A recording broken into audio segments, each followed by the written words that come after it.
За сая одоо ингээд тэр дөрөвдөгчийн иргэний одоо тэр 1 дэх, 2 дэх, 3 дэх гэдэг юм одоо энэ иргэнгийн дээр тухай маш тодорхой хэлээ л дээ. Тэгэхээр дөрөвдөгчийн иргэн бол Батхааны орд улсын одоо эхлэл өөрөөр хэлбэл тэрний одоо үргэлжил байх хэрэгтэй гэдэг одоо энэ маш нарийн ойлголт өгч байна. Та энийг илүү тодруулж өгнө үү?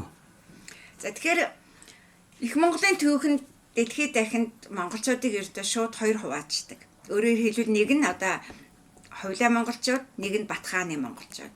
Энэ бол одоо Өрөнбат орон зүгт Монгол хэмээх хоёр өөр соёл иргэншлийг дэлхийд дахин танилцуулсан, өргөн удам нутгийг хамарсан улс төр эдийн засаг тэгээд мэдээж одоо угсаатан зөв, ёс суртахуун, хууль эрх зүйн ийм томоохон түүхэн эксрүүлжүүдийг үлдээсэн байдаг юм аа.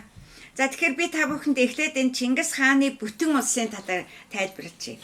За Чингис хааны бүтэн улс гэдэг бол өөрийнх нь улс бол энд байна. Хар хорийн хотын орчимд одоо Өгөөдэй хааны Төмөн амгаланд одоо орд улс нь байна. Энд Зөчих, Цагаат анх Зөчих, тэгээ энэ Батхааных. Тэгэхээр энэ Батхааны алтан ордын улсыг хэзээ яаж үүсвэ гэдэг одоо энэ үйл явц бол их сонирхолтой.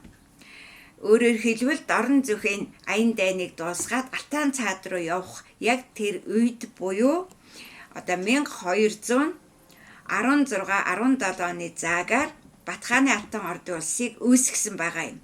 Өөрөөр хэлбэл энэ нь одоо ямар учиртай юм бэ гэхээр сав шим ертөнц одоо дүүрэх тэр цаг үед одоо шинийн 16 дугаар тийм одоо цаг он буюу 13 дугаар зууны 16 дугаар онд өөрөөр хэлбэл Зөч хааны алтан ордын улсын төгсгөл болж улмаар одоо Батхааны алтан ордын улсын суурийг тавихаар Чингис хаан их зэрэгээ залж алтан уулыг давж баруун зүгт одсон байдаг юм аа.